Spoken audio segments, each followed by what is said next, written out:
So we are very happy that today we have assembled here to know about the necessity of reforms, especially in the backdrop of the present condition of Sanskrit and what is required to increase the pace. So all these points will be discussed in this today's lecture, and thereafter we will definitely discuss other relevant points also. So Dhinama Vitri Avatu. So with this propitiation to Goddess Saraswati, we will go ahead. Now the problem with Sanskrit education is that the society has always been under a notion that Sa Vidya Ya Niyuktaye, and the Upanishadic statement that Sa Vidya Ya Vimuktaye has been forgotten. Sa Vidya Ya Vimuktaye, because the society is mostly influenced by the pragmatist view that Sa Vidya Ya Niyuktaye. So that is the problem, that it has been running after the modern education because it is the source of Niyukti, not Vimukti. And when we compare these two, Vimukti and Niyukti, of course, we, the traditionalists, we believe that Vimukti is the highest purpose of human life.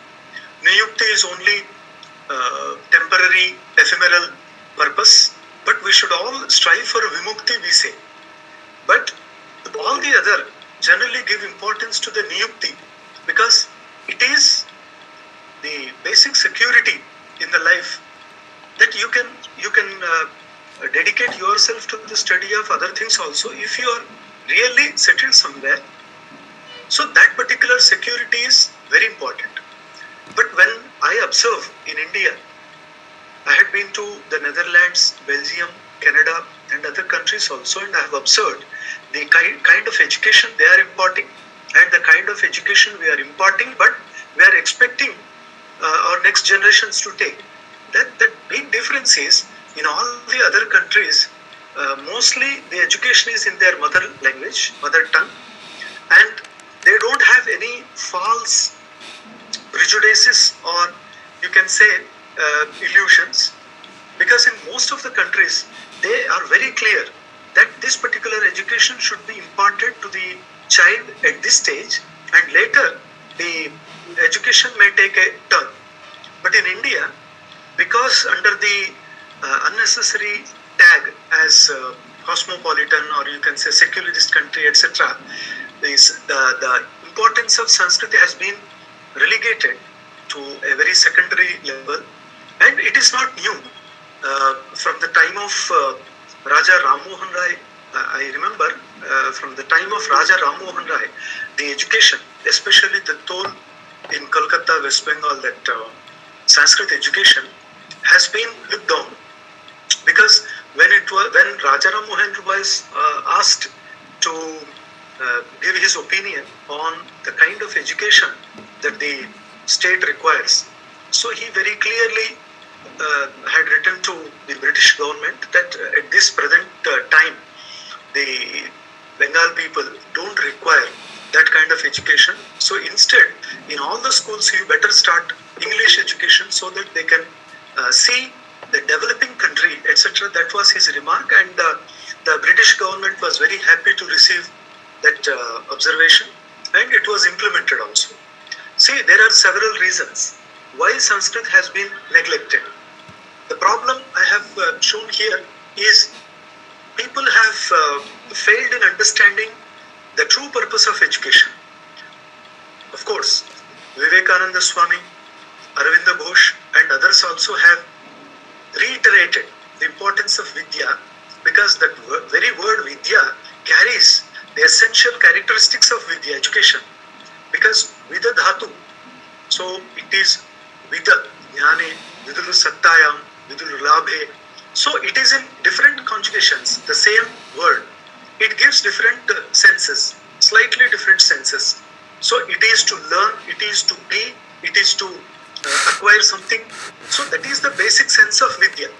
But unfortunately, the prime sense of Vidya has been forgotten, and the society has been giving importance to the secondary sense of the word Vidya, saying that Vidya is that which finds you a job so that you can make your living.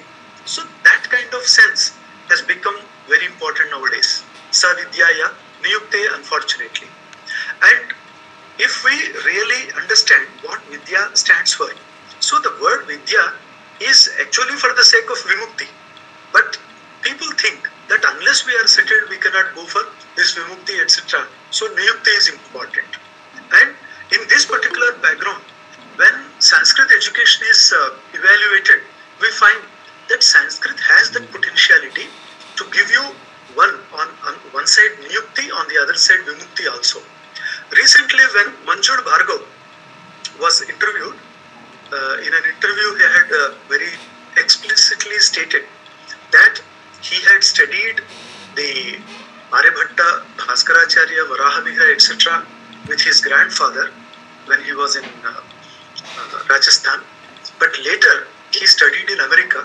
But he said, all this basic foundation has helped me, and at the age of 40 or 41 he has got the prestigious Fields Medal in Mathematics, which is like Nobel Prize in Mathematics. So Fields Medal he had got.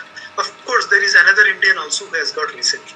So this education can give that kind of recognition, settlement, everything. But people, they think that only Western education can give us Niyukti, and Sanskrit education is required after retirement, that is for Vimukti. This is first wrong notion.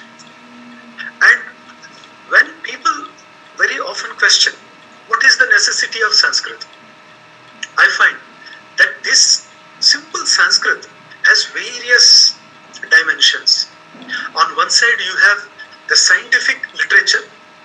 Yes, we all know that Aryabhatta, Bhaskaracharya, Varahamihira, Sushruta, Charaka, Shankaracharya and other acharyas, and all these, including Parashara, Rishi Parashari, etc., Parashara, Shurapala.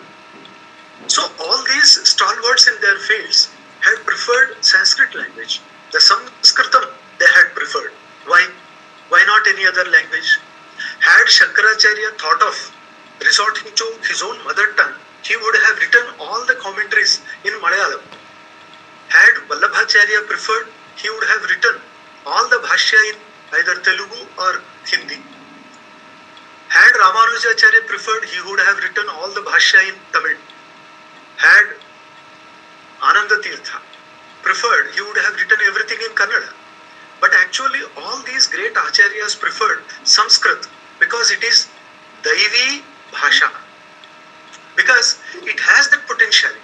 And because of that, Sanskritam nama Daivi Vak, Anvakhyata Maharshipihi. Daivi Vak. It doesn't mean that only God speak. It means whoever speak will get closer to the God. Te deva vicharanti mahitale ye vyakarana samskara pavitrita mukhaha naraha.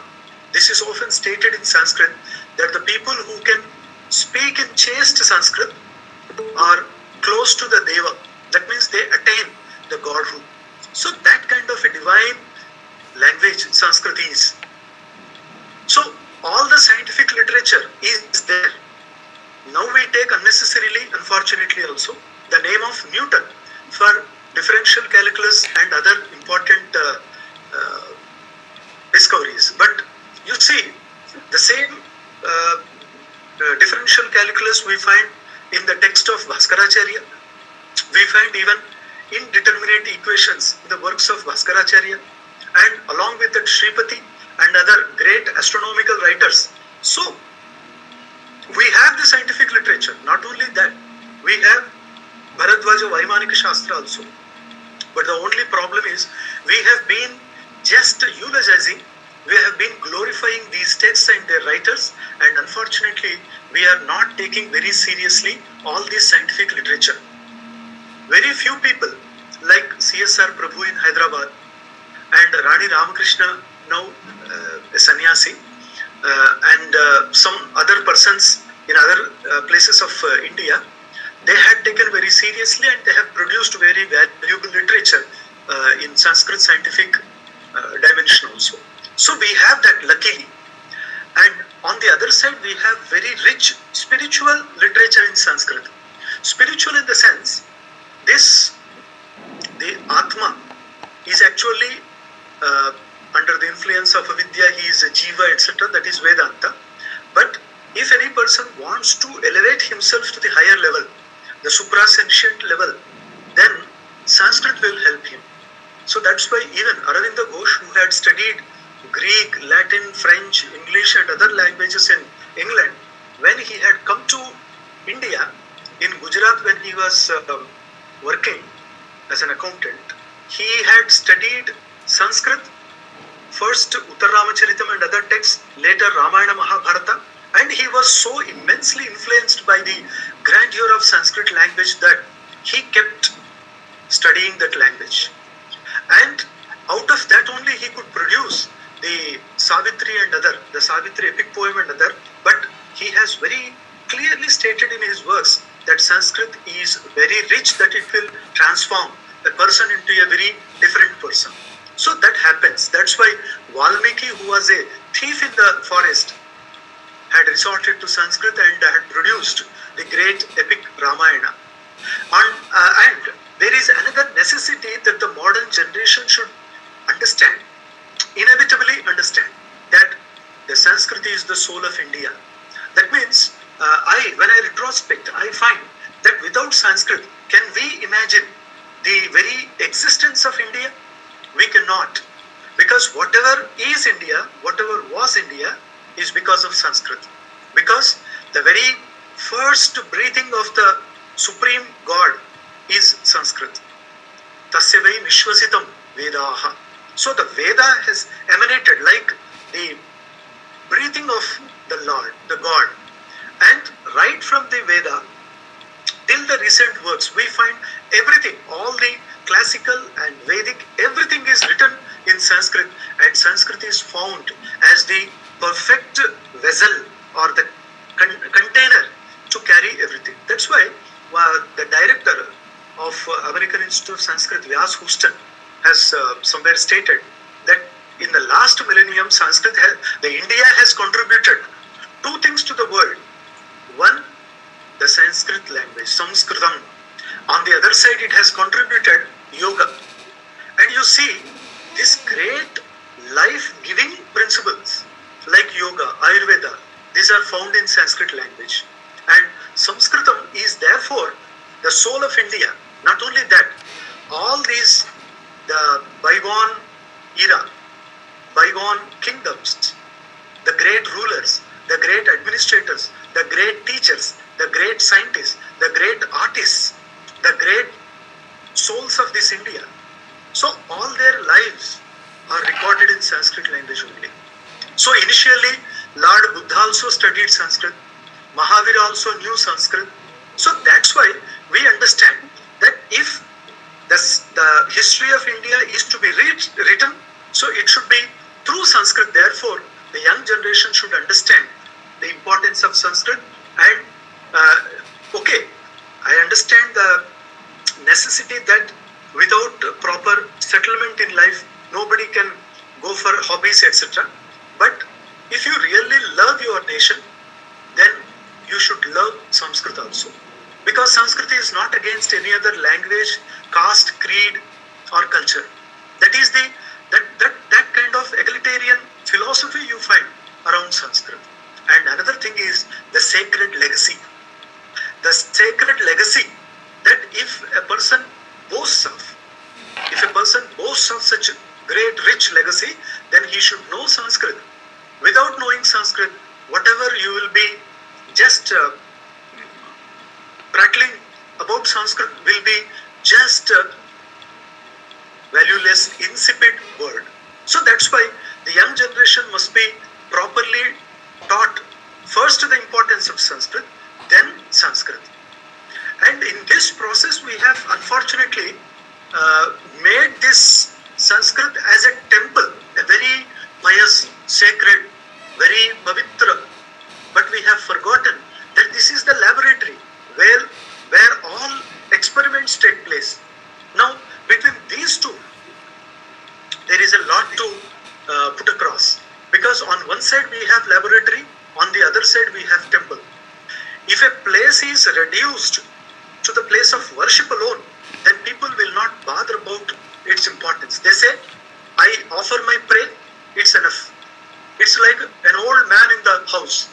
Old man. People have respect, but they don't take him very seriously.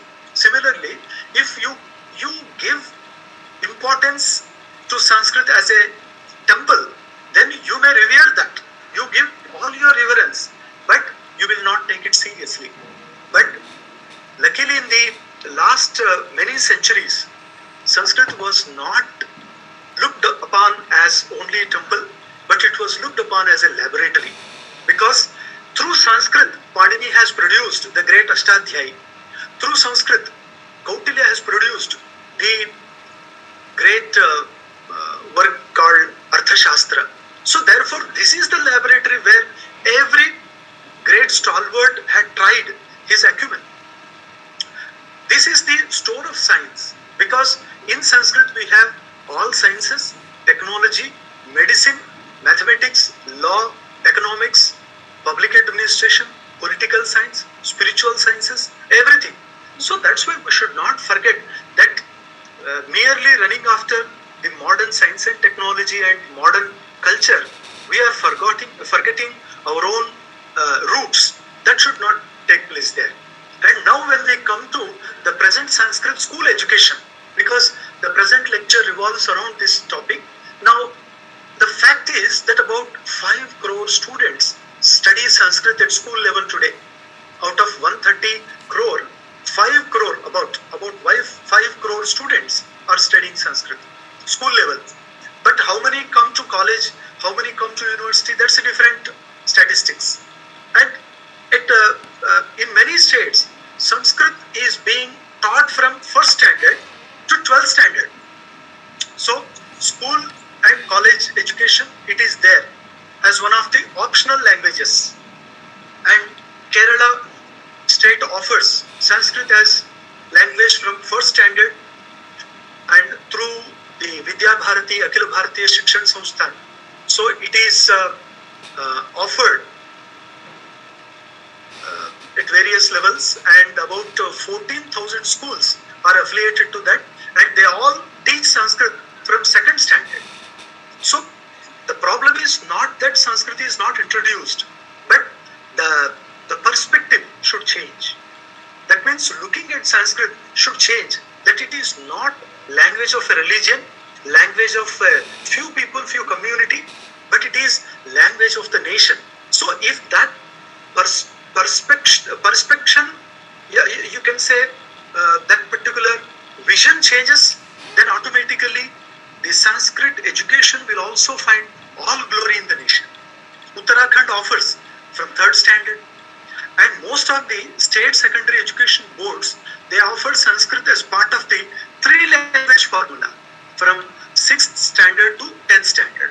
And here it is second optional language. And again, 11th and 12th also, in Andhra Pradesh also we find it is second optional language.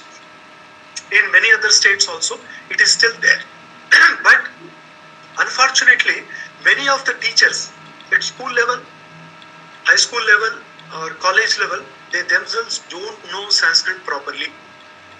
Because Savidyaya Niyuktaye, that's all. So that's why they don't take it very seriously. And most of them are not able to speak in chaste Sanskrit. They admire Sanskrit. That is the problem. And some states offer Sanskrit as a composite course along with the mother tongue also. But now, if the perspective is changed, then definitely we can expect glorious days of Sanskrit. Because the problem is, Sanskrit is introduced, but students are not properly taught. One small experience that my daughter carried, that in one of the schools in Nagpur, actually she has been studying Sanskrit only, and the teacher was explaining in a wrong way, wrong grammar. My daughter returned and she asked me, Papa, you said this is the right word, but the teacher was telling differently. Which one is right? Then I understood, realized the grave problem here, that if the teachers are not properly trained, they will impart the wrong education and the students will lose all interest towards the subject and all respect for the teacher also. They will lose it. So that's why the teachers should be properly trained. That is another we will discuss later. And now in India, about 5,000 traditional Sanskrit Padashalas are there. Sanskrit Padashalas, they are devoted to the upliftment of Sanskrit education and they are actually persevering that at school level. And there are about 1,000 Veda Padashalas. Most of them are affiliated to the Sandipani Institute. Then 120 general universities offer Sanskrit, UG and PG level. And there are about 15 to 18 Sanskrit universities. There are about 1,000 traditional Sanskrit colleges in India, 10 Sanskrit academies, 16 Oriental research institutes, 60 periodicals, magazines, etc. in Sanskrit, and about 100 NGOs working for the popularization of Sanskrit. This is the Samskrita Sankhya Darshana, that Sankhya. In spite of all this, we have been lamenting that Sanskrit is not given its proper place. Why? What happened to this? That in spite of all this, people are making all good efforts, but still the Sanskrit has not got its deserving respect. The problem is, at various levels, when Sanskrit is introduced, mostly it is introduced as a kind of a mandatory one. Like you have to study in Sanskrit Parshala, Sanskrit colleges everywhere, and the syllabus is not scientifically prepared, designed, and mostly now this year we will take this much and next year we will change it, and this kind of attitude has really done a lot of damage to the language, because 1 year the student will be studying something and the next year he will not be studying in continuity, and all of a sudden he will get something else to study. That is the problem. And I myself have observed, and in my university also I have I am chairperson of many boards here. So I generally tell them that when you select some portion of any text, please see that it is not from some part of Sundarakanda, some part of Yuddhakanda, and next year some part of Kishkinda Kanda. It should not be like that. When a particular subject is taught, there should be a coherence, there should be a proper logical connection, and especially when we expect the younger generation to master this language and master any particular Shastra in this, then there should be continuity. That's my opinion. And in spite of this, now when we understand how to sustain and develop this language, so there are 6 basic needs. Through these only a language can sustain and develop. First thing is speakers. How many are there in the society who can speak very good Sanskrit, like our Kapresa? So that should be very effective, influencing, chaste, according to the rules, but at the same time not very harsh. So that kind of Sanskrit is required. Not that I demonstrate my great scholarship in Sanskrit. No. I try to create a kind of feeling among the hearers that they can also get motivated in learning Sanskrit. So that kind of speakers, the number should increase. Second, medium of instruction. So when a particular language is taught, if it is taught in mother tongue or the other language, the problem is people always compare. People will not get direct exposure to the language. So that's why if Sanskrit is to be sustained and developed, it requires to be as a medium of instruction. Then only the younger generation will get automatically connected with the language. Then creation of knowledge texts on current subjects, because so far we have produced a lot of texts in Sanskrit also, but knowledge texts on current subjects. When it comes to current subjects, the situation is not very encouraging, because if you think of current subjects like economics, political science, public administration, geography, biology, chemistry, physics, maybe the primary sciences or computer science like that, we don't have good books in Sanskrit. We have just secondary encouraging books in Sanskrit like Science in India, Science in Sanskrit, etc. But direct translation or direct text in Sanskrit is required on current subjects. Now, in Nagpur, I'm very happy to tell all of you scholars here, assembled here, that recently our university got affiliated in the sense actually entered into an MOU with the local law university, National Law University, and I'm a member and director of that particular board, where we are providing parallel Shastric references from Nyaya, Mimamsa, Dharma, Shastra, along with the Evidence Act in law. This is one experiment. This is one experiment that we would like to tell the society that you have been practicing law, studying Evidence Act, but unfortunately you have forgotten that your forefathers had created. All this is required for the society here. But unfortunately you miss this and you are running after that and thinking that that is best. But you compare. But so long nobody has produced that kind of literature to compare these two. Now we produce. And for this we have employed about 8 great scholars of Sanskrit like Tenali Pariksha. They passed Nyaya, Mimamsa, Vyakarana, Dharmashastra. So such scholars are employed and now they are working on this particular project. So current subject should be chosen, and we have recently introduced one diploma course in argumentative techniques in modern jurisprudence in law. And now students are studying our own Nyaya Shastra, the dialectics and the reasoning Shastra along with the modern law. And there is internship also. They will go to the High Court, they will practice there and return and apply our own Chala, Jati, Nigrahasthana, Hetvabhasa, all these they apply, and thus you find a proper boost or fillip to this particular Shastra.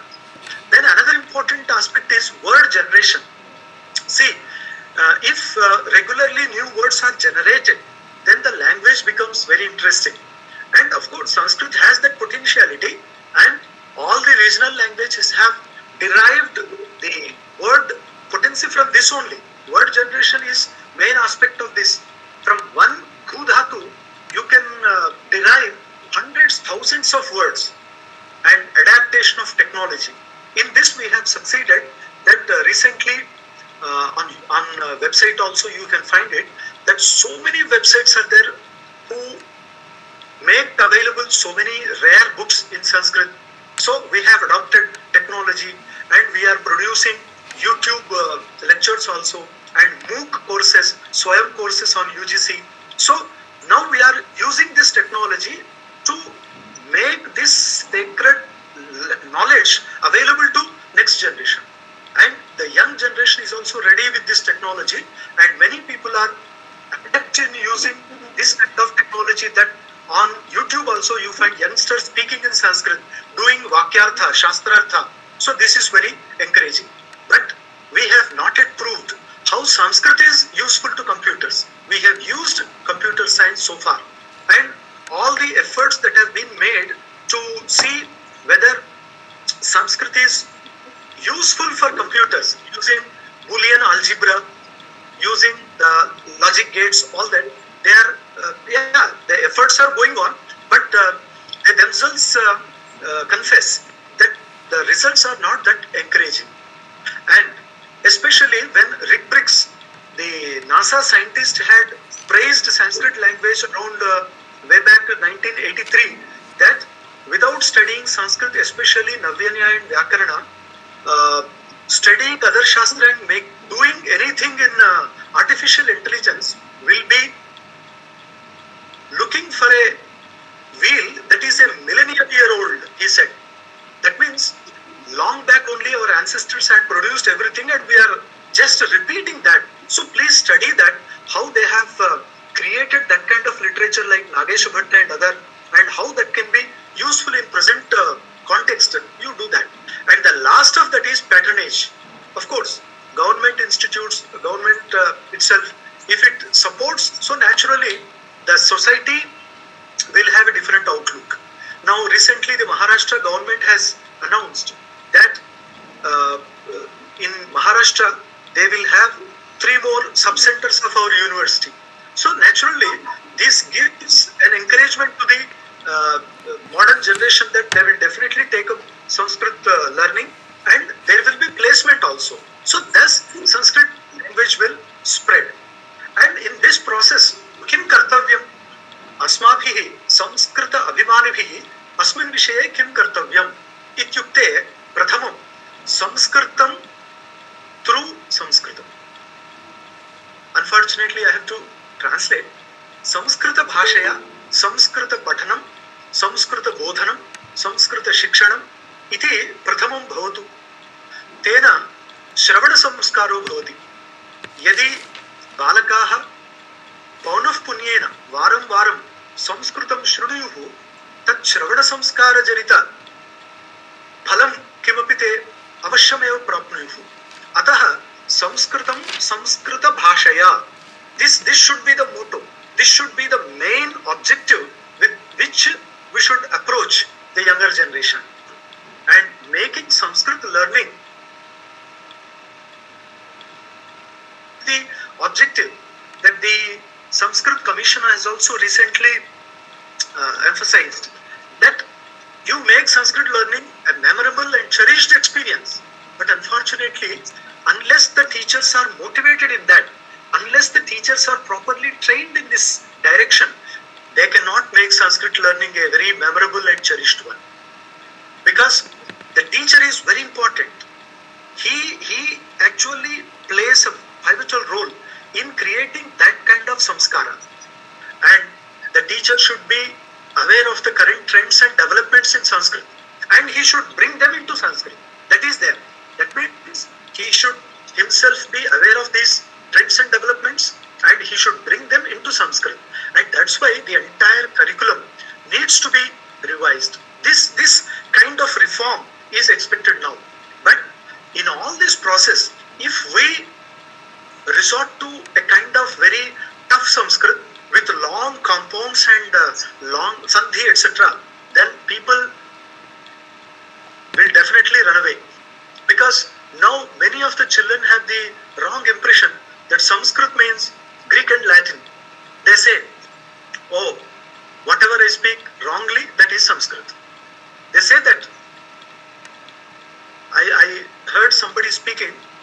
He said, kimapi jalpitva saha ante vadati, oh, this is Sanskrit. So what happens? That particular impression will carry.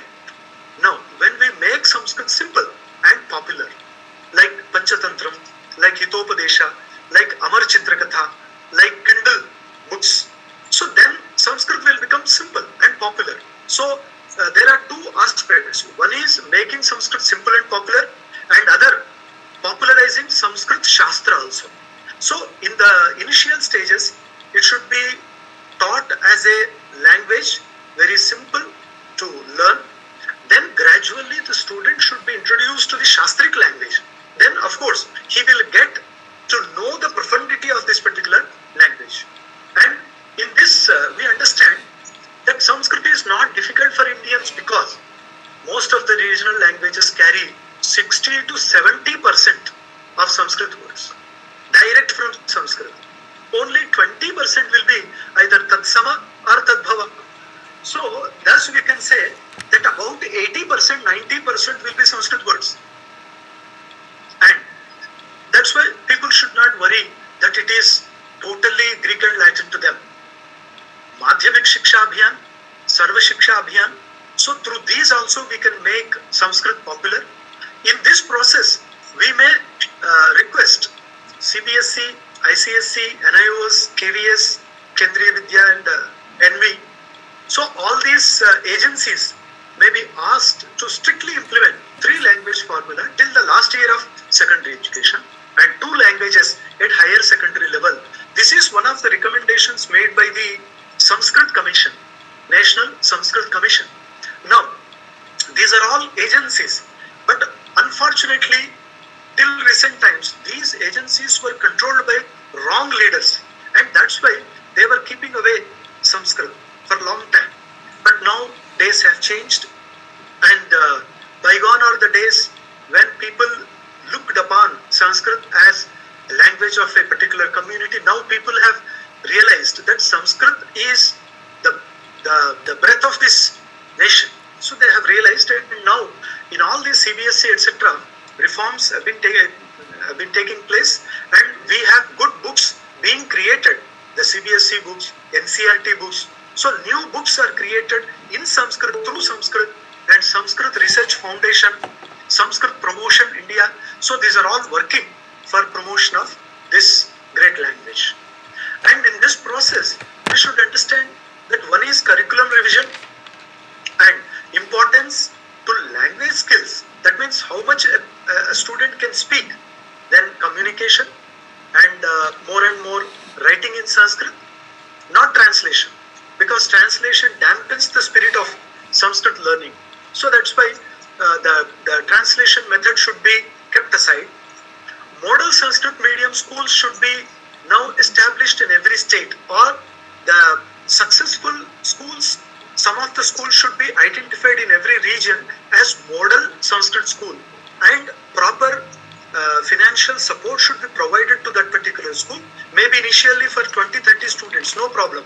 But if that succeeds, like IIM, etc., initially there were very few students, but gradually it has gained that particular importance and fame. Similarly, in Sanskrit, we should have model Sanskrit schools along with traditional education, then Sanskrit through Sanskrit, and evening school projects, because the other students, they regularly pursue their main course of study during the day, and they would like to study Sanskrit, okay. Then evening school projects should be there, that the famous schools should be identified, and proper guidance should be given to them, and proper paraphernalia, if it is provided, then the schools can make provision for evening Sanskrit learning projects. So this way also we can reach the society at large. Of course, Ramakrishna Math and other places of learning, they are providing that kind of atmosphere, and people are learning, of course, but the number should increase. That is the idea. And at the age of 2, the language should be introduced, Sanskrit, because from 2 to 8, children pick up languages very quickly, and multilingualism, polyglot, so that enhances cognitive abilities in the young children. So therefore, at the age of 2, if it is automatically introduced, like through, that means in the kindergarten or Patishala or the Gurukulam, so automatically they pick up the language. But such schools should not be separated from the mainstream of society, that people should not sympathetically look at the institutes. Rather, they should be glad to participate with that. And in this Sanskrit Promotion Foundation, it has prepared learning teaching material. This is available on its net site also. And intelligent children opt for studying Sanskrit. And they say that you don't make it mandatory, you make it optional, no problem. But keep a space for that, so that the young intelligent children will opt for the study of Sanskrit because they know the importance. Many language tools are developed, and here it comes that the language tools should be for the students and the teachers also, because teachers are not properly trained. If we make a survey in India itself, it's very unfortunate that many of the teachers are totally less trained in this communicative skills in Sanskrit, and even in colleges. And that's why in schools and colleges, when small children or young children learn Sanskrit, they don't learn Sanskrit, they just attend the Sanskrit class and get something by heart and pass the examination, that's all. So that's why as the Sanskrit Promotion Foundation focuses, we also should take it very seriously.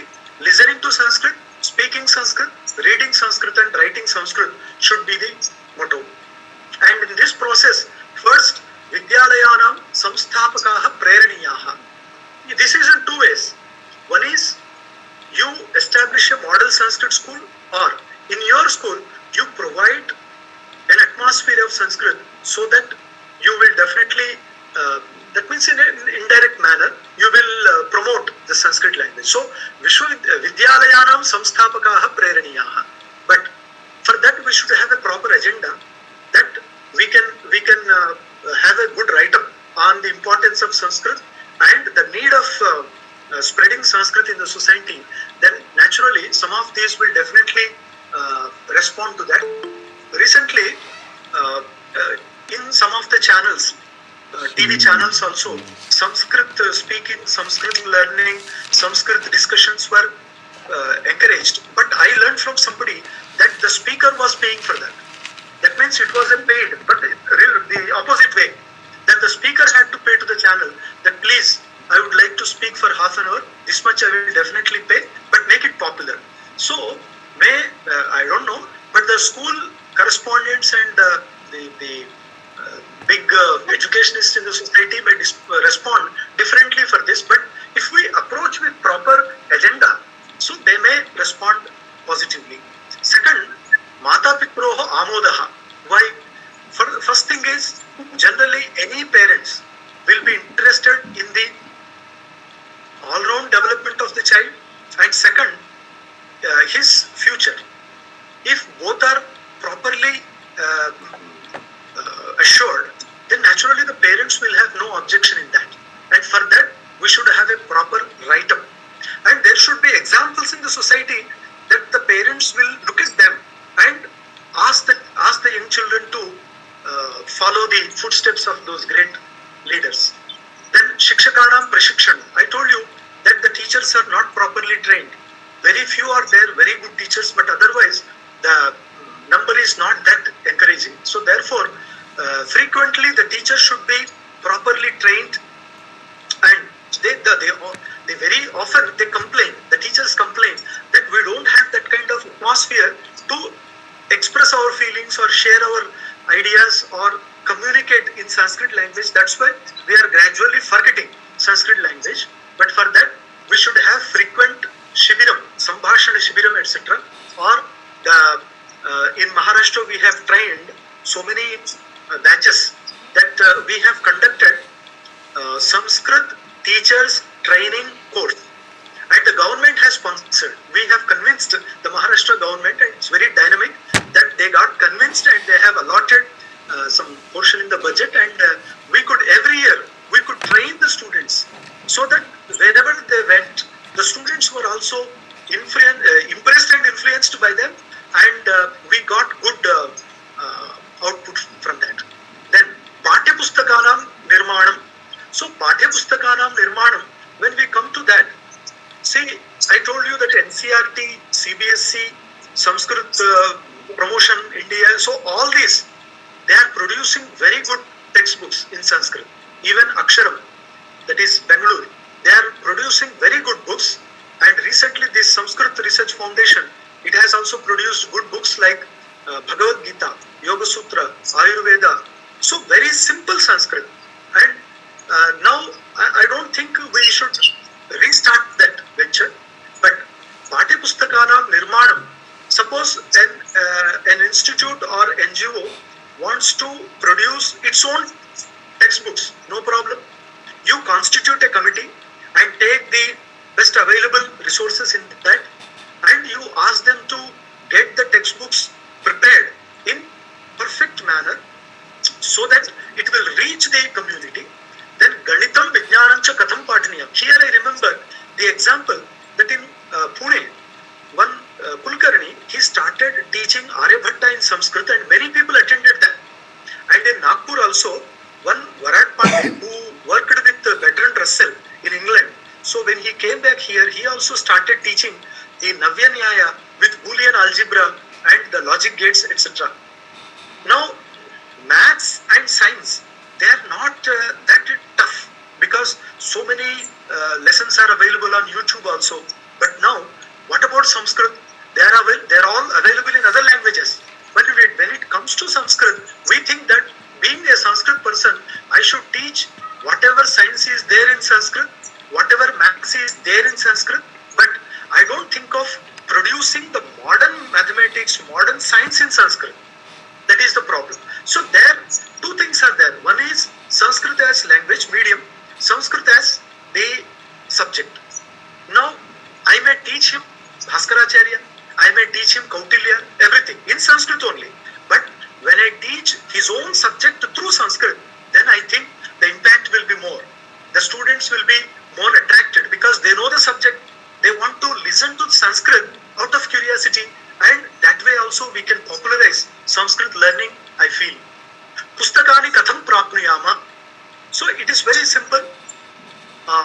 On internet you find so many links like Aksharam, Samskrita Bharati websites, Sanskrit Research Foundation website, and Mahamahopadhyaya Devadatta Patil Guruji has produced wonderful books in basic Nyaya Shastra, and the great Naveen Hulli, he is now in Guruvayur. One day, actually, Srungeri Shankaracharya preferred him to be his successor, but this gentleman refused because he said, I am not that spiritual, so I don't accept it, Guruji. So he could not take it up. But he has also produced wonderful books in Sanskrit. So these are all available. But the only problem is, these are all not available at one place, and many people don't know the source.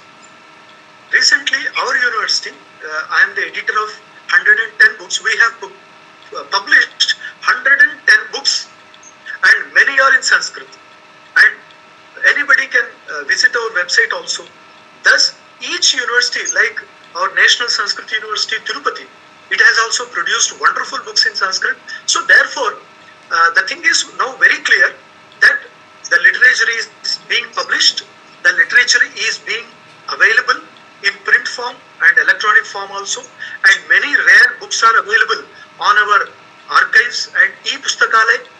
The only thing is, recently we have listed out about 50 such websites where the Sanskrit literature is being made available easily without any penny.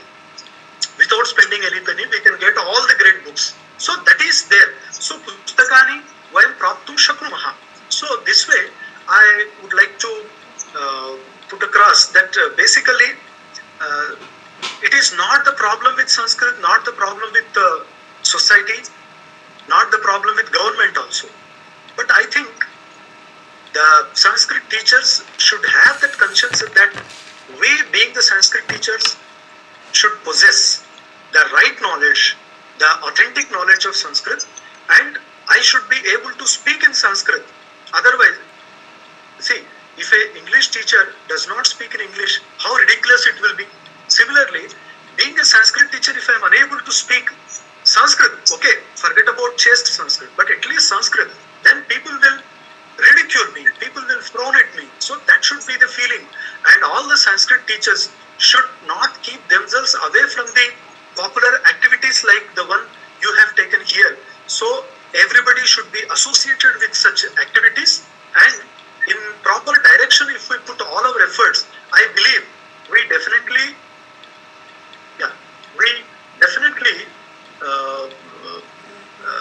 find good days. Good days in the sense, actually all days are good, but only we expect something more, and I think we definitely get it. So with these words, I conclude here, and I thank the organizers, especially Akela sir, because I am not that great educationist, but still, out of love and affection, he has invited me, and all the great scholars here assembled. I pray to all of you. Yani asmaka gumsacharitani tani sevitavyani no itarani. So please take from this lecture whatever is good for you, whatever is useful, and if something is not useful or reiterated or just repeated one, please ignore and bless me. Thank you all. Namaste. Now, the last word what you said is a small man is not correct. Yes, you are rising star.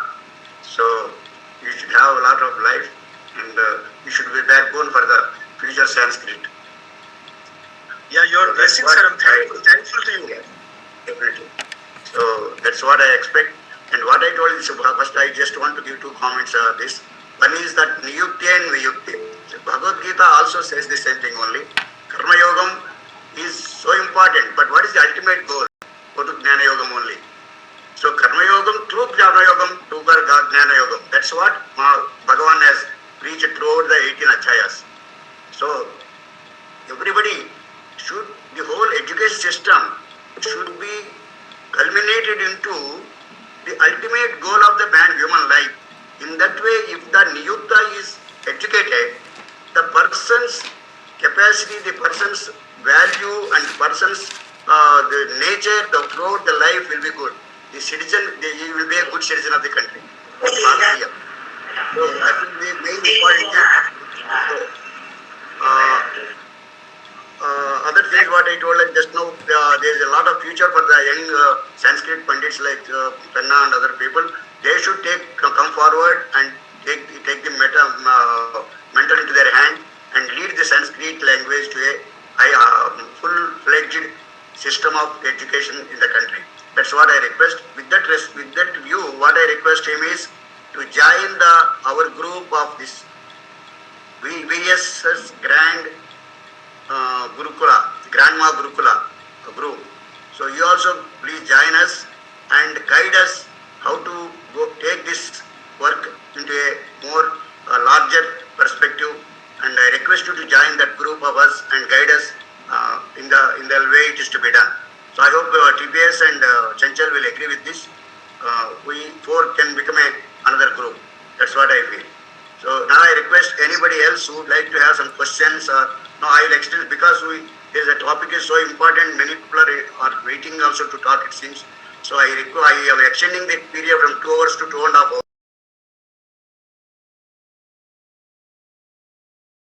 To do is not purely a vocabulary of Sanskrit in our applications, but I would like to have that once I have a lot of people working with me to train the teachers, not the students. Students, those teachers will implement. So I would like to have those set of resources who are working in Sanskrit or different shastras to come together and create such more training centers. Thank you. Wonderful, sir. Madhaviji, you wanted to speak? Bhavati Bhaktam Kalu. Astu Mahadev. Mahadev. The only thing I want to tell you all, just now as Madhusudan sir said, teachers need to be trained to speak in Sanskrit when they are teaching in the classroom. So for that particular thing, I just want to suggest one thing. It's better to conduct not only the Sibiras, also in every month or every semester before for degree college lecturers and all, how to teach all the portion or whatever syllabus we are having, that need to be taught in this manner in Sanskrit, giving some sort of stories to be taught.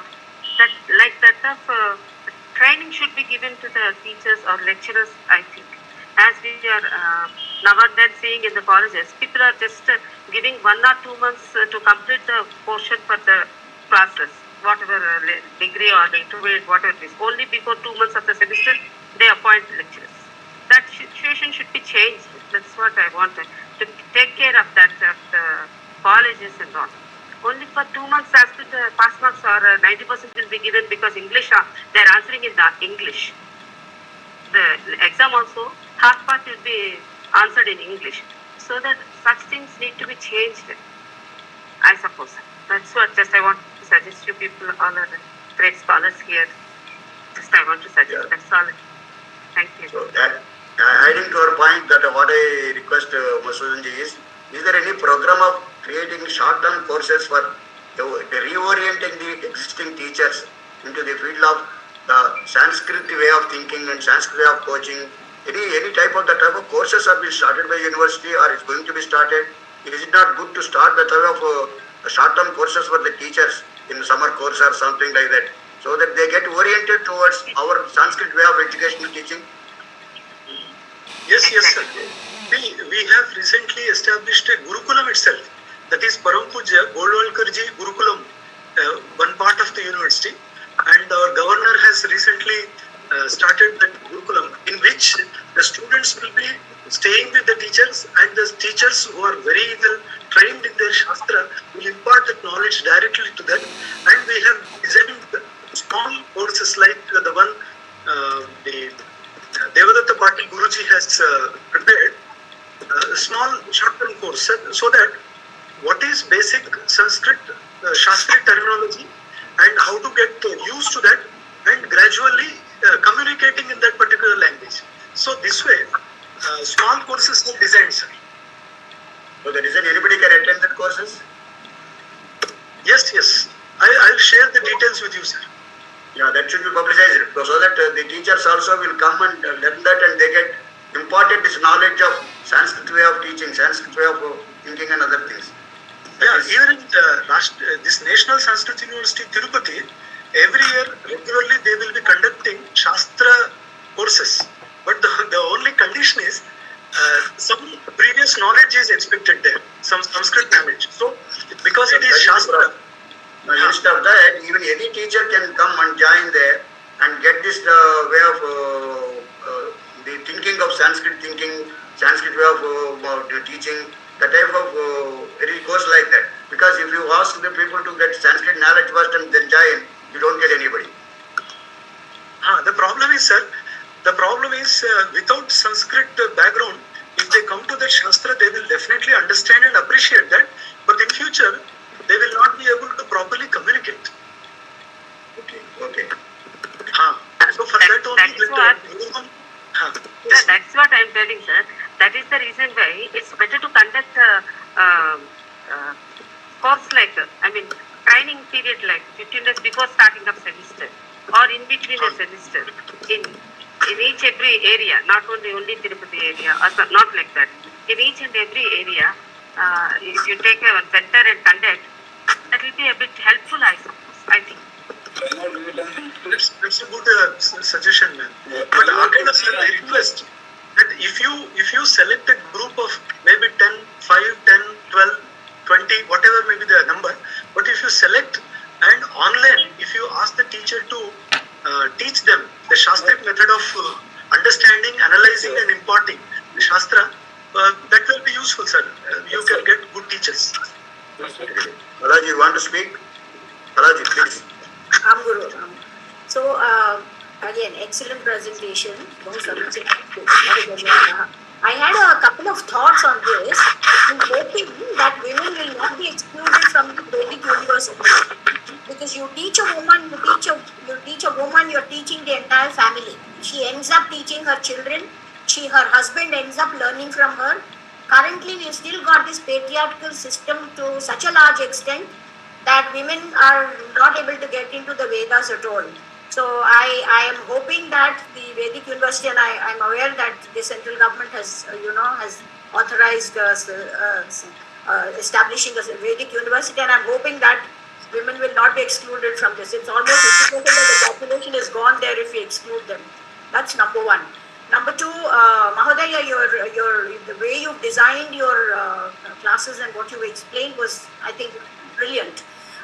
Just one thought on that. I am again hoping I find a lot of courses that are designed primarily in literature, and I think that is where people lose interest, because not everybody wants to read Raghuvansham initially. Not everybody wants to read very, very high. It's at a very different level altogether.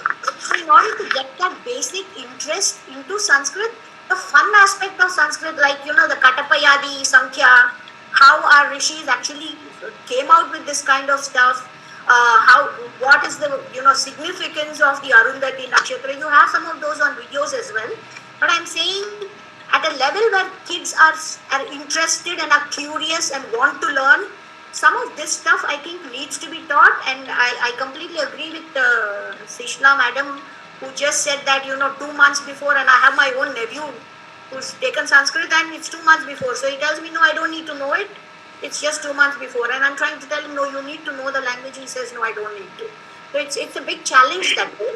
And, I just wanted to, put in my thoughts on this, get the fun aspect in so that kids are, they're then fascinated by the magnificence of what this Sanatana Dharma and what this culture is all about. Otherwise, just eulogizing, like you just said, somebody just said this before, just eulogizing the language is not going to really take anything off the ground. Thank you. Madhusudan, please. Yes, ma'am. Regarding this Vedic knowledge to women, the saddest thing is that we have a Vedic university in Tirupati, established by government of Andhra Pradesh, and other Vedic institutes are there in India. But unless a student has got Upanayana, he is not initiated into that. So that's why girls are not introduced. But in Kashi, Benares, they have one Kanya Gurukulam, where through the Arya Samaja method, the girls are also taught the Veda. They don't have such a condition. But in other institutes, only the Upanita are allowed. This is where my question is. I'm saying why Upanayana, of course, number one in the initial stages was conducted for women as well, but that's a separate part. Now, in order to be able to pronounce something, Ucharana, correct pronunciation, using their minds and so on and so forth. I mean, we are aware of women like Gargi who defeated rishis in debates on Vedas. So I think somewhere this thought needs to be this mindset that only men can learn something needs to change if we truly want this language to this culture to take off. Otherwise, it will still be an uphill task. Yes, ma'am. But out of the 600 or so universities in India, only one Vedic university offers Vedic courses, but only to boys. But whereas in all the other universities, Veda is a portion of the regular curriculum, and the Vedas have been taught, and many girls are trained in that. So they chant mantras, and in Nagpur especially, we have Mahila Purohita Varga. Okay. Mahila Purohita, and they regularly chant Namaka, Chamaka, Manu Sukta, everything, man. And they perform all the Vedic rituals. Okay. Initially, I was not ready to, I was reluctant to accept this, but gradually I got used to that. Okay, they are doing, and their pronunciation is very perfect. Then I compared with the other people and thought, okay, these men have bad habits, but still chant mantras. Luckily, these women have no bad habits, and they also chant mantras. And I leave this case to the God, Supreme Power. I am saying this because after I retired, I asked about Vedic learning and whether I could join somewhere, and I was told by quite a few people that no, this is only for men. So. But on YouTube, you get all the sukta, all the mantras, man. So I've resorted to that finally now. Nobody can stop us. So nowadays everything is online, so is nobody caste, creed, gender, no bar now. Anybody can learn if he is interested. The only thing is interest should be there in the people. No, nothing is stopping them. That's what I feel. Because everything is there available on the net now. Yeah, all the Shodasha Samskara are available on YouTube, sir. Yes, that's what I'm saying. But my point is, some things where you need to be initiated by a guru, right? That's the thing. Yeah, one thing, madam. What is Raga Chappan? Please stop. What is unmute chain? Unmute చేసి మాట్లాడండి. Unmute. చేసి మాట్లాడండి. వినపట్లేదు. Unmute చేయండి. Go ahead now. Yeah, please. Go ahead.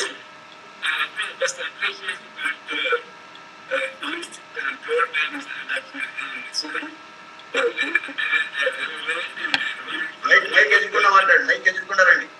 Voice సమగలేదు. Gods and other things which are not known to many people are covered by him. I am very happy about it. And there are so many institutions which are working on this is very well known now after hearing him. That's a very informative speech. I am very happy about that. Now the point that has been stressing on, thank you. The main point has been stressing on is the non-availability of the teachers and their limited knowledge. Now, get back to the base of that. The base is they have been trained in Sanskrit as NA Sanskrit or whatever Sanskrit they had, BA Sanskrit or intermediate Sanskrit, whatever Sanskrit they had gone through, are courses where they had answered in English. How can they speak in Sanskrit?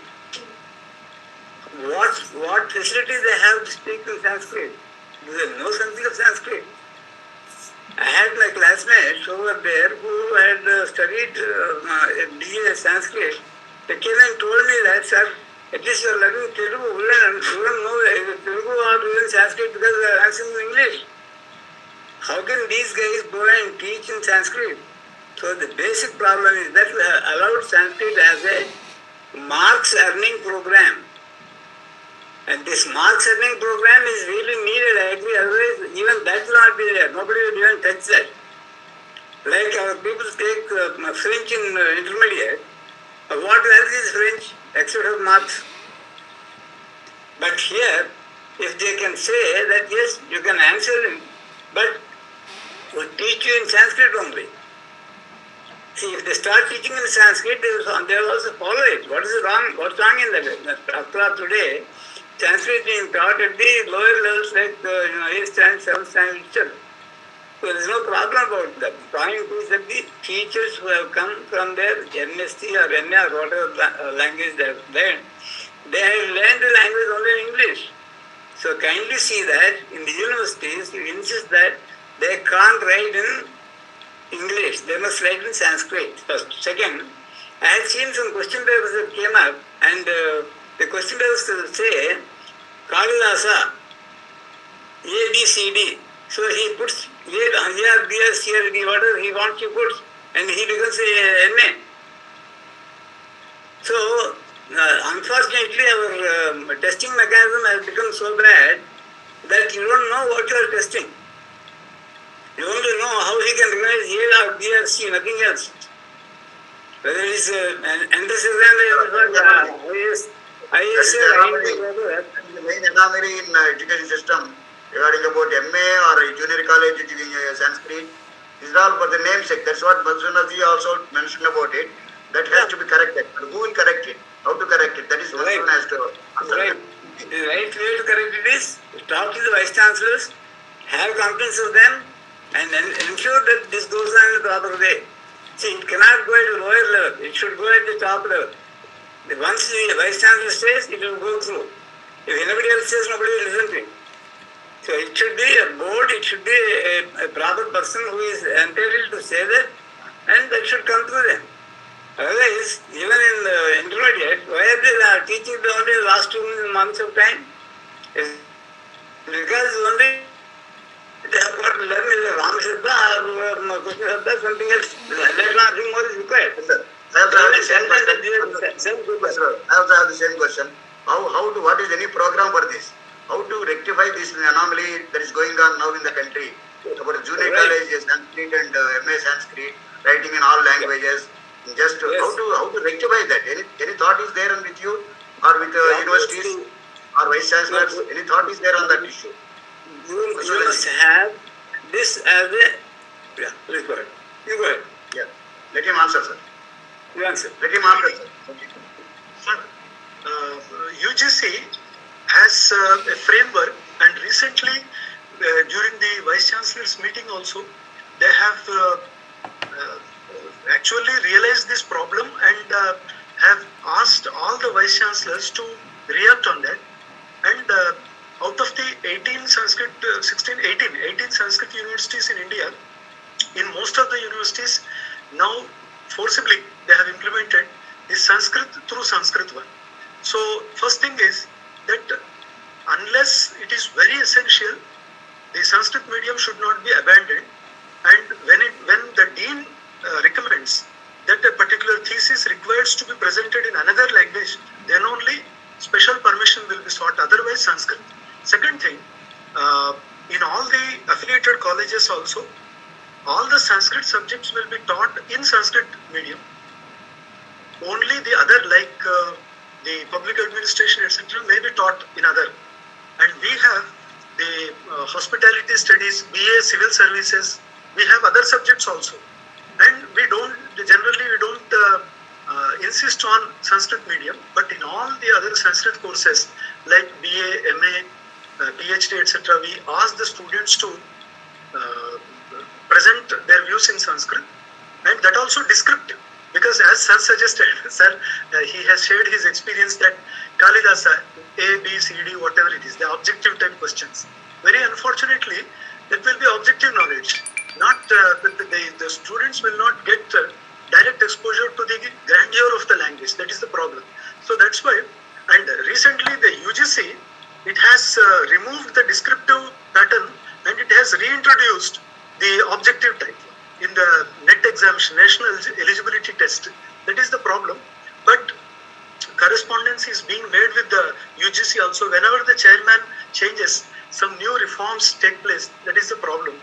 And now, especially in Andhra and Telangana, the education ministry should interfere and make it compulsory, so that maybe few years they may find it very difficult, the teachers and the students. But CBSE it has already implemented, and 80% they are writing in Sanskrit only. So that's why it is not a difficult thing. The only thing is they are not used to that. So I hope if the vice chancellors they can implement, because it is a kind of autonomic body, so they can implement all these things just after consulting the UGC. But when it comes to junior colleges, degree colleges under the state government, then the state education ministry should interfere. May I just intervene, please? Please, sir. Yeah. Please, Chapandi. What is it over? It is because we introduced. Am I audible? Yeah, Yes, audible. Maatadandi. The main problem is that we have introduced Sanskrit at the intermediate level. The mistake is that we introduced it at the intermediate level. We did not introduce that at the school level. You please introduce that at the school level and ensure that they write in Sanskrit, they answer in Sanskrit, they don't have these ABCD business, cut off all that, ensure that they write essays in this language itself, not in English. Ensure that. Then what will happen is, when they come to intermediate, they are fluent in English, in Sanskrit. Then they can write in Sanskrit. More than anything, the main problem here is with the teachers. The teachers are the great culprits for this ABCD to come into the picture. If you can get back and see why IITs have gone into ABCD business, is because they did not want to value these papers which are written in the what they call as essay form. They changed it, but simple reason that they want to make it easy and make it a machine-oriented answer sheet. One issue is subject versus objective type. So There is that is no another object, issue. sir. It is not an object, sir. It is not objective at all. It is not objective at all. The objective is that the teacher should not be punished with with going through these answers. Yes. Written answers. He wants to escape that. Earlier when I was in IIT Madras, when I was teaching, we had gone through all these question answer books and then we had evaluated them and they were written in the essay form. Today it is not so. You give a question and ask him, is it A or a B or a C or a D? His ability is required only to identify whether it is A or a B. That is one area to be addressed. Now let That's us come very to important, and I tell you, even in IAS examinations or any other examination, today this objective type of questions have caused the problem of not learning anything. The learning has gone. Sir, actually, That is agreed, sir. That is agreed. yes. Let us go to the other topic. The main topic. Let us another 5 minutes we will spend on the schools. Anybody who came from schools would like to share their ideas or their problems from schools, school managements, or anybody from school managements. BHL school management, Padmavati madam is supposed to come, and some other gentleman from Kukarpalli is supposed to come. Anand Kumar gar. Anybody has come? Anand Kumar, would you like to share your ideas? I think Murthy garu వచ్చినట్టున్నారు. Please, can you ask him to speak? Murthy gaరు మీరు వస్తే మీరు మాట్లాడితే బాగుంటుంది. Else I can share. I think Murthy garu is not there. Anand Kumar is trying to promote Sanskrit medium based sections in the area of Kukarpalli and BHL area. He is from Sanskrit Bharati Karyakarta, active Karyakarta, teaching Sanskritam, Sambhashana Shibiras. He has conducted all throughout the year. He has conducted more than 1,500 people have attended his Sambhashana Shibiras. So Mr. Anand Kumar is working for Sanskrit Bharati and a very active participant of the Sanskrit Bharati. So now he is trying to promote Sanskrit-based sections in BHL school and in Kukatapalli some schools, Nizampet some schools. He is promoting to do that and trying to train the teachers also there so that they take over the classes. So Anand Kumar, please tell your ideas. Sir Murthy garu పిలిచారు నేను కదా వేరే మూర్తి గారు ఉన్నారు వేరే మూర్తి గారు మీరు కాదు ఇంకో మూర్తి గారు వేరే మూర్తి గారు రాలేదు యాక్చువల్గా మాట్లాడండి. మధుసూదన మహోదయ నమో నమః. అంటే మేము చేసినట్టు I'm trying to do is choose Hindi and Telugu teachers and then teach them make them attend this Darjana Sambhashana Shibiram of Sanskrit Bharati so that they are without the scare of speaking in Sanskrit and then take Sanskrit Bharati's LKG to 7th standard Sanskrit syllabus, language syllabus, and then train them how to teach this Sanskrit in Sanskrit so that there can be a start first. Then slowly they can move into, and we are targeting Telugu and Hindi teachers because it is easy to convert them to Sanskrit teachers than English or any other teacher. And also schools will not have a burden of recruiting people. So these are the two areas, and of course, I am trying to talk to these people, and we are working together. And there is one Mrs. Leena, IAS officer, retired IAS officer. She is also actually talking to me on that. So we are trying to come to the meeting, but she has got another meeting. That's why she didn't come. She is also supposed to come here. She is one of our group members. Yeah, so we are even trying to go this way. And then of course I had a discussion with even Dr. Details also, like explain what I am thinking, and then we thought of forming a group and then going ahead. And Madhusudan garu, meeru maaku raavadam, this is a great thing actually. You are a great Sanskrit scholar, and with your help and Mr. Malavya, he also has got brilliant ideas. I think this kind of a group, I can see Sanskrit is dawning once again, and it will become a big player. Dhanyavadas. So I can see everything on your face, sir. Madhusudan also has not come this. So let us, anybody else from schools? Some epics, some slokas, some games, interesting games, entertaining Sanskrit for as if that Balakendra's syllabus and all that material, lot of stuff is available with the Sanskrit Bharati organization. So they can be used and start this type of coaching in Sanskrit. ప్రత్యేకించి సంభాషణమే ముఖ్యం. The Sambhashana itself is the core, actually, that is a requirement of our Sanskrit, but we are struggling all this thing. If Sambhashana lende em ledu, without any conversation concept, Sanskrit teaching straight away Raghuvamsha and all that slokas and big itihasa doesn't mean. But for a child from 3 to 8 years age, if they are invited for entertainment as well as learning Sanskrit in its own natural way, the children pick up as great. I think Madhusudan only told that children pick up so fast, and it is true also. So why not we avail this requirement from willing schools to allow us to go and teach for 2 to 4 hours, gather mother and child, at least, because as that, I think... good idea that mother and child coming on Saturday and getting it, that's a good idea. Anand Kumar can implement that. Please. Yeah.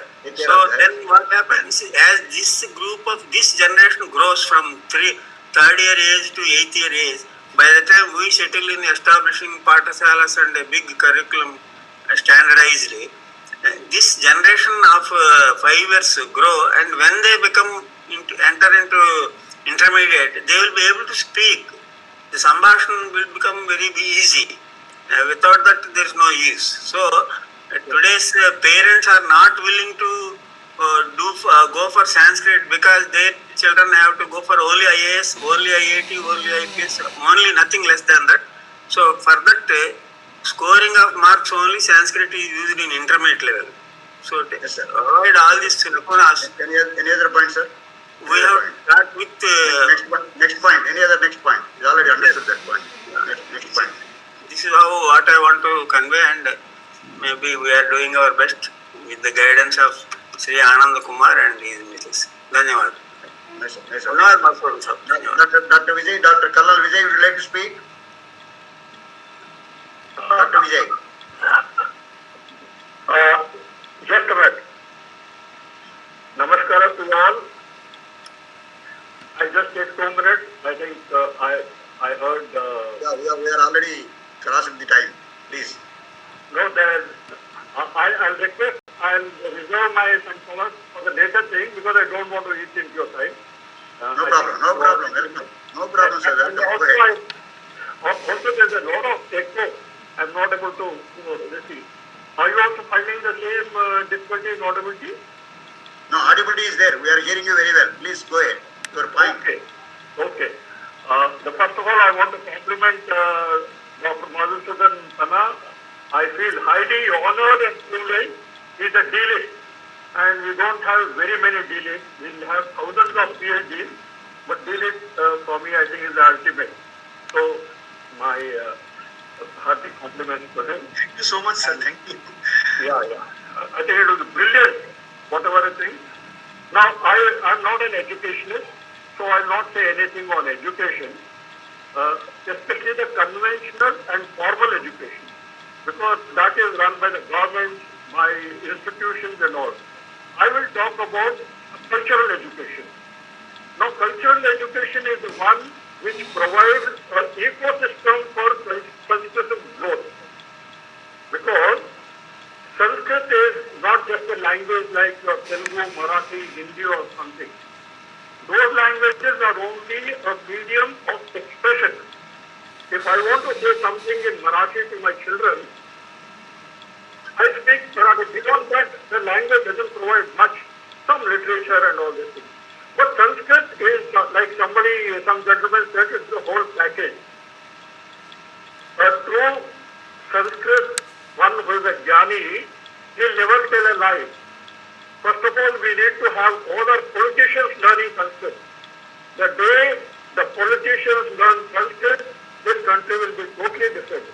Because Sanskrit provides values. It breeds some kind of a basic cultural in the children.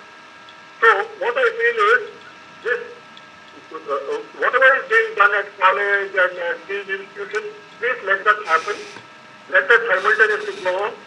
The only way we can do this is a cultural language we should develop. For instance, this Shodasha Karmas I learned only after I retired. Although I knew, having come from a very Brahminic family, but still being in the army, we are more westernized than the Western. So, but this Shodasha Karma, even now if you ask, 90% do not know what is Shodasha means. No, these ceremonies and all things have all been forgotten. Recently, I was asked to speak for the Republic Day by my local community. We had 150 people, including staff and all that. So every time I speak in English, somebody will say, "Oh, English is not a language. Why should you?" If I speak in Tamil, then I fortunately, like somebody said, polyglot. I always learned languages wherever I learned. I speak about 10 languages. If I speak in Telugu, వీళ్ళు తెలుగు పంపించి వచ్చినారండి మాకు some kind of a thing. So I said, okay, I'll speak in Sanskrit. And everybody clapped and clapped. And everybody understood what I had said. So there is a connection that is a more thing. So if we can expand our language reach through our sanskaras, for instance, nobody goes for wedding these days. Wedding they just go for a meal and go away. But if through that we learn all the things, or your Mundan ceremony, or all the ceremonies, including the Antyeshti and all that, that is the way you can connect Sanskrit. And you have agree. Dr. Vijay, agree. Just one last point. Yeah, please. We have temples at every 100 yards in the country. And everywhere there are temples. And temples used to be the place for learning. There is a need. The first teacher is the mother. See, the mothers themselves do not today want to teach. I'm not pointing out to any individual mother. But generally, the trend is we want to learn languages which serve our bread and something. Unless we have this cultural thing, ecosystem we build, there is no point you can do any amount of, like somebody said, so many publications and things, but who's there to read? You need to train people who can read this. This is very The one is to make the temple as a center for development of ladies. That's what you want to say. Yes, in every community center, and that's it's good. not to move. This is That's another good idea. Doctor, Kalal Vijay is a doctorate from Sanskrit, passed at the age of 70 from Tirupati. So, he is another important example for Sanskrit can be learned at later age also. No, I think the only organization which has started, and I'm grateful to that because what little I learned is that in Sanskrit Bharti, we need to have, rather than inventing more language organizations, strengthen the Sanskrit Bharti and expand their scope. And finally, once again, I would like to thank, and I also, my compliments to Malviyaji. He came up with an excellent thing. Today, when I go to US, when I go to UK, other places, I have a lot of people saying, oh, I am Vedanta thing, Advaita Vedanta and all. But he learned only in English. They have no idea about Sanskrit. You just ask them one single word, they do not know. Because no, and then they stand YouTube with their knowledge. They say, no, it's the same. We have learned it under better gurus and all. Anyway, with this, thank you so much for giving me an opportunity. And someday I would like to speak on the cultural revivalism. Unless that Also extends Samskara. Unless Samskara is learned, Samskara cannot be learned. Yes, that is correct. Gopi Krishna ji, would like to add a word? Or shall I close the class? Sorry, shall I close the session? I have already put it in the meeting details. I have written almost 2 paragraphs there. Mr. Penna, you can look at that. Very nice. I can see that. I was concentrating on the lectures. Okay, sorry. Because there is no time, and I think what I see is that there are so many people, and hopefully I don't find time to explain myself. All people are invited for talk. They are all our group members, Sir Madhusudan ji. They are in my Veda Sanskriti group, and they are all associating me. They are guiding me how to go ahead on these things. So now we will go to the last session. That I'll ask TPS to close the session with his concluding remarks on consolidating what have happened now, and then I'll ask Dr. Babu to give vote of thanks and the concluding remarks before going to Janaganamana and Prarthana and Janaganamana. Namaskaram, Dr. Madhusudan ji, and it's nice that we had a lot of discussion, but always it becomes academic. When it comes to action, we have to be very specific. I was also part of UGC. I was academic staff college director. So 15 years back. So I know how does it happen in the university sector. I think when Rama has to fight war, he was never part of the kingdom. When Krishna has to fight, he was never part of ruling. So I think I'm sure always there is a scope for the people to work.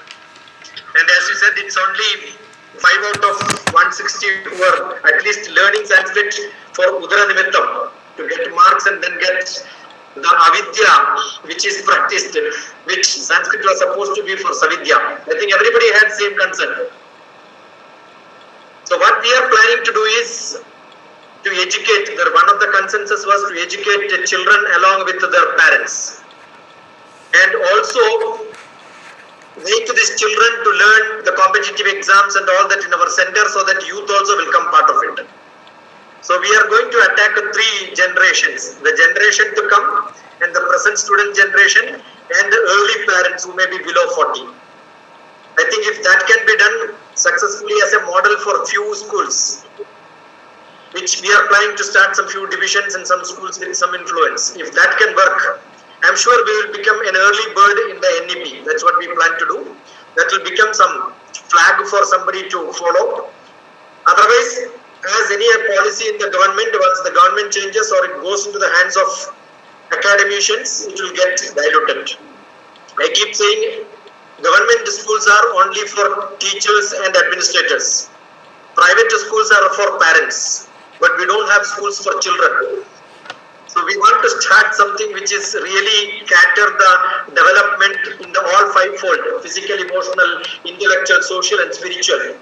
And that is what we aim to do. So tomorrow morning we have a session. I'm sure we are going to elaborate on what practically we are going to do on the ground with help of Prabhakarji and Veda Samskriti Samiti. I'm sure we are going to do some pioneering job. So thank you for your blessings and all the elderly speakers who gave their ideas. Thank you very much. Thank you, Prabhakarji, for this. We'll keep that link in the group. Please see that link and join tomorrow morning 10:30 session also. That is actual practical session, how to implement our ideas to take to the parents and teachers and other people. That is a practical session that we are going to have. Let us see what happens tomorrow morning. Please join us tomorrow morning 10:30. Next, Dr. Babu, please. Sanketam sir.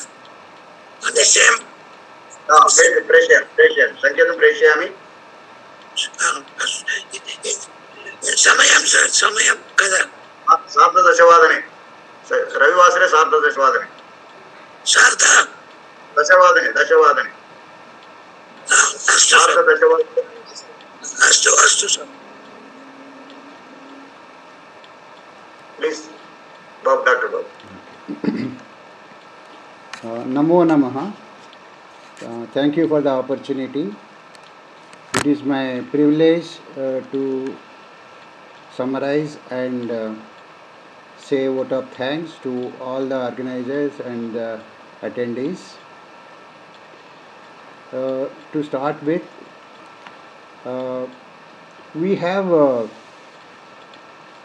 Prabhakar Rao Garu, who has organized this lecture, webinar in great details. He has been working on that for the last about 10 to 15 days after he got okay from Madhusudan Penna Garu. So there's a lot of work involved, and he is the president of the Veda Samskriti Samiti, and all the members of the Veda Samskriti Samiti also involved, Gopi Krishna Garu and Kala Madam. A lot of work has been done. We thank the Veda Samskriti Samiti for having, though I have been telling these thanks at the end, I thought I will take this opportunity to tell this first. Okay. Now, Dr. Shashi Kumar has given his views on the Siksha of, how from age 3 to grade 3, and he has given introductory remarks. Thanks Shashi Kumar Garu for joining in and giving us the advice on this. And then Chanchal Kumar, Chanchal ji has joined us. He has been working on Gurukula, and that is a great initiative towards that direction of practical implementation of what we are talking in the so many webinars. Thanks for Chanchal Kumar ji for having come and given us your views on how to implement, how to promote Sanskrit language. Then we have Narendra Kapre sir. Mahoday has given beautiful talk on in Sanskrit, and it is is a great motivation for all of us to speak so fluently in Sanskrit. Sir, we will definitely meet up to your requirement.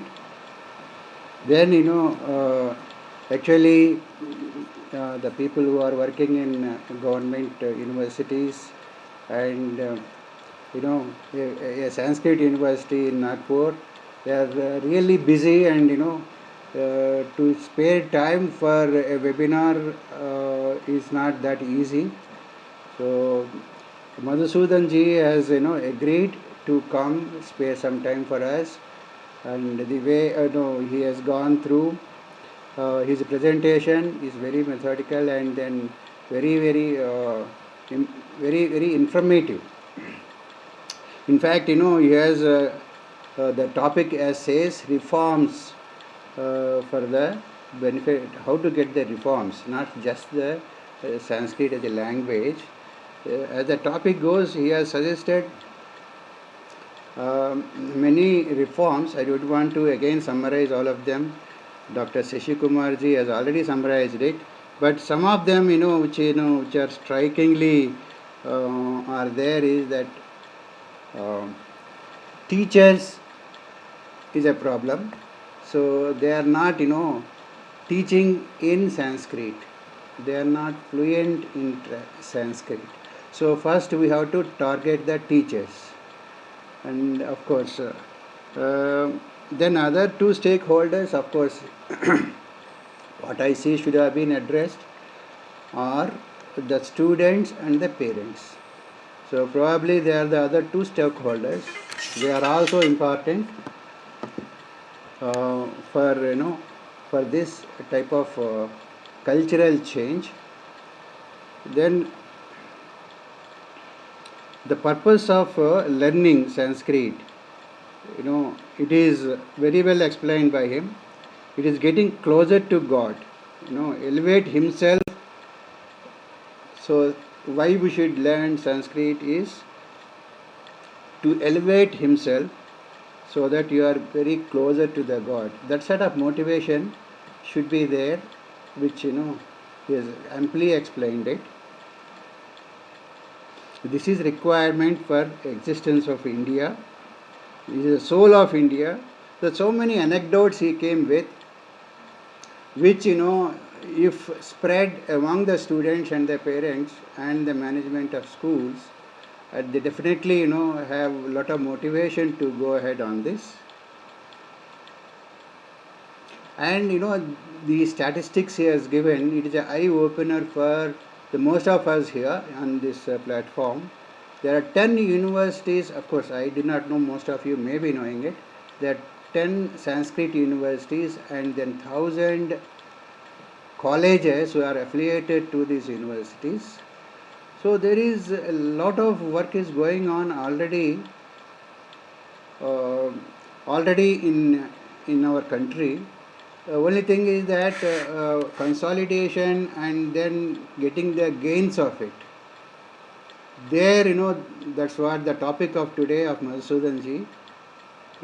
How to,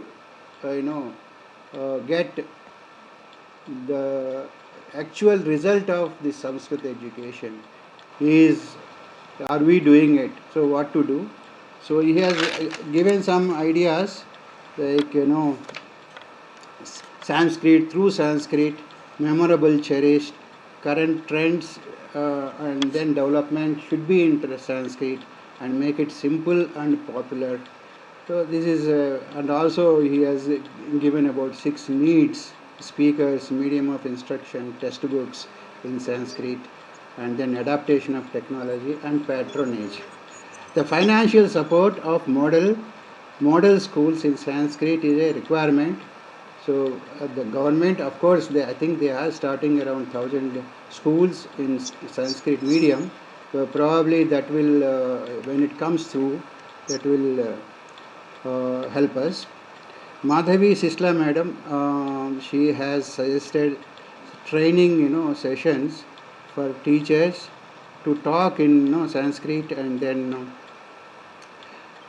just getting the teachers 2 months before exam will not help it.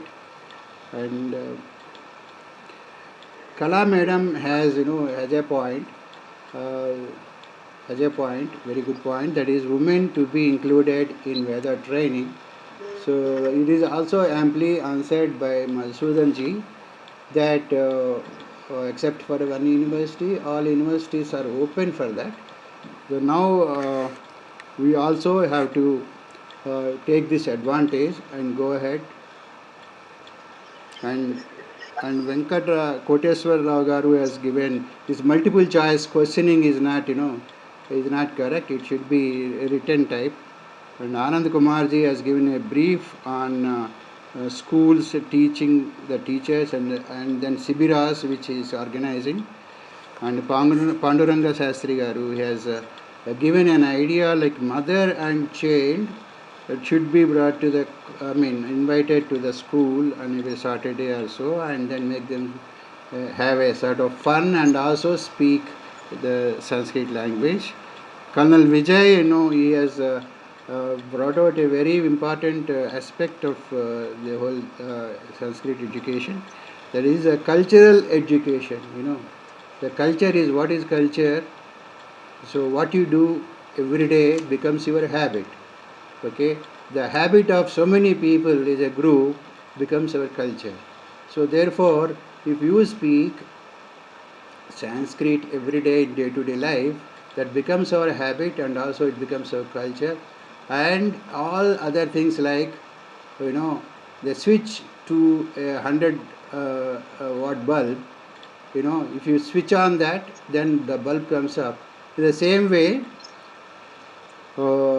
Sanskrit, if you learn Sanskrit, all other knowledge of our Sanatan Dharma will automatically be restored. So this is what the message is coming out with. He is also talking about political language.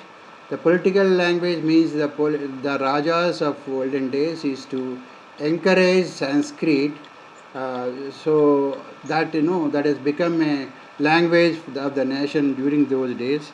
So here we also should talk about those one day maybe in Lok Sabha all politicians speak in Sanskrit or something like that. It's a wild ambition, but nevertheless, if it is done, nothing like it. And then temples is another resource, where it is a infrastructure available. Temples at every 100 yards there is a temple. If you make this temple as a learning for Sanskrit, so there is a great opportunity that you don't need what do you call sort of infrastructure like schools and things like that. All temples can be made for this. Then finally, Dr. TPS has given the concluding remarks, and I thank him once again to have given the concluding remarks. And in this connection, I just remembered somebody was telling Sanskrit, talking. Somebody will answer in English. Okay, if you ask in English because he doesn't know Sanskrit, or the teacher is also trying to teach Sanskrit in English. So my eldest brother, he's MA from Benares Hindu University. He used to tell that that is a Hindi belt, Varanasi. So generally they understand better in Hindi. So the English teacher is to teach English literature, and it starts with Shakespeare ne kaha. So this sort of things, maybe is happening for Sanskrit also. Now we are trying to teach Sanskrit in some local language or English or something like that. Thank you very much. And there are so many people who have joined, around at least an average 50 to 60 people have joined. And I will circulate a Google form so that you can give your contact details. So I could not put it in the chat box, but definitely I will do it just after this. And I thanks once again for giving me an opportunity.